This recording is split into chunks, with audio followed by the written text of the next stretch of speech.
Good mental health allows children to think clearly, develop socially, and learn new skills. Children with mental health issues during the summer break can face different challenges.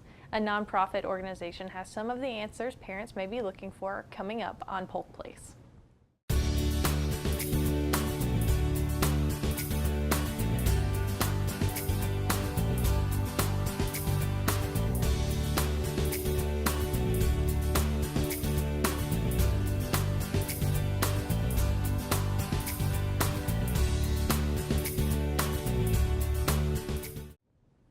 Welcome to Polk Place. I'm your host, Lauren Lingell.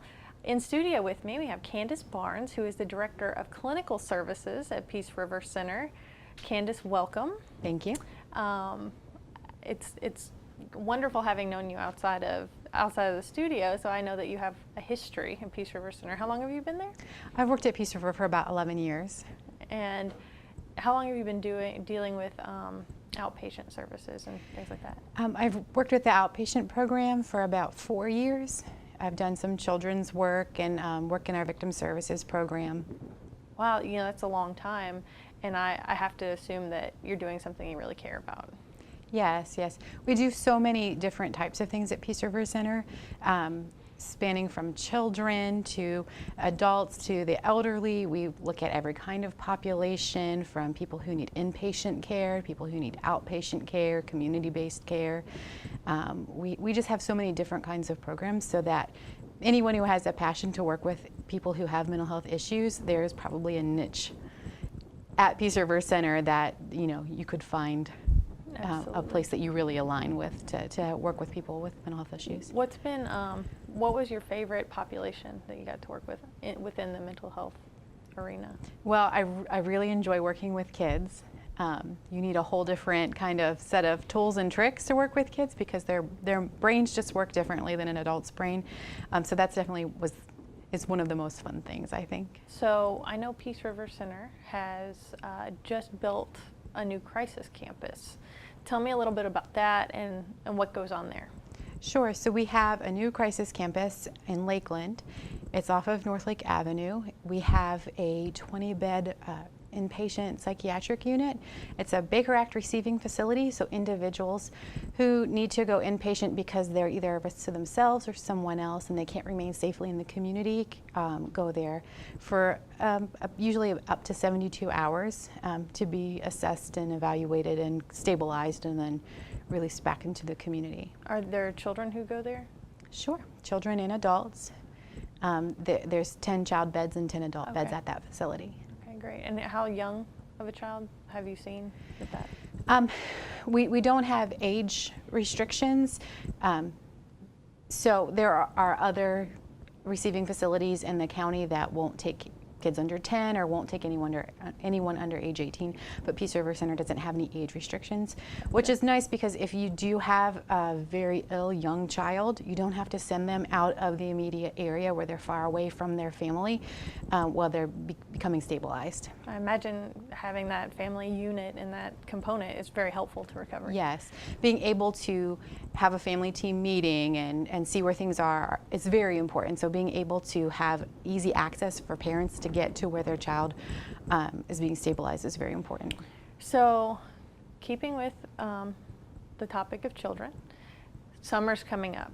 So tell me about some of the things that maybe these younger kids, adolescents, some challenges that they have that maybe people who don't have mental health issues have in this unstructured time period. Sure. So a lot of times parents that have more than one child, perhaps the things that they've done with the first, second, and third child aren't working with that fourth child who maybe has ADHD or an anxiety issue or is on the autism spectrum. And when I talk to those parents, they're very frustrated because they're not bad parents. What they've done has worked before, but they've never encountered someone with those particular issues. And so the same things aren't going to work. If you think about what the school year is like for a kid, everything is predictive. Every day, school starts at the same time. So what does that mean? It means you have to get up right around the same time, hopefully, every day. Breakfast is at the same time. The type of clothes we wear every day is pretty much similar. You're going to go to school and your routine throughout the day is the same. Lunchtime's the same. Any breaks, or it's all predictive. So that is actually something that's very stabilizing and regulating for a kid, especially a child who struggles with transitions, maybe like a kid on the autism spectrum. Having a very predictable day, very routine, is something that helps them function better in their environment. So then you think about what summer's like.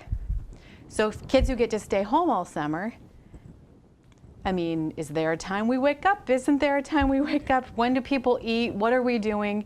If there's no intentionality about that, you are going to see an increase in negative behaviors, negative coping patterns, you know, even simple things. A child with an anxiety disorder who doesn't know what is expected of them isn't going to perform very well. So if you have these 4 chores that that kid is supposed to do during the week, and there's no kind of routine, no kind of structure, those 4 things probably aren't going to get done. Right.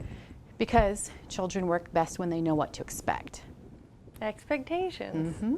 I think a lot of adults work best when they know what most people do. The expectations are. Yeah. So there's a lot of things that can be done. None of them need to be necessarily overly complicated or expensive, but figuring out what is your routine going to be. Some parents are home with their kids during the summer, some have to work. So some kids will be staying home, some will be going to summer camp or daily kind of activities while the parents are working. Knowing what those things are and letting the child know what they are and when they're going to happen are very important. So how do you do that?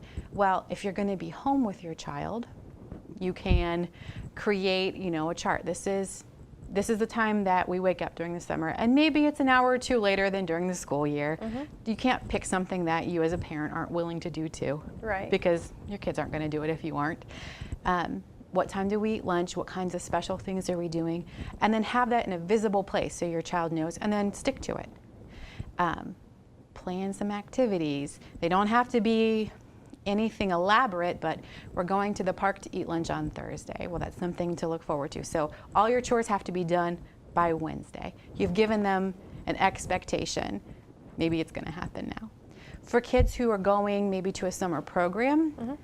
especially children who have trouble with change and transition, if you can call the summer program and find out kind of what they're going to be doing during the day and write that out and put it up for your child to see and review that with them, then they have some sort of indication of what they can expect, and that might help them to manage those transitions a little bit better. So like I said, that's great information, but what about from the parent side of things?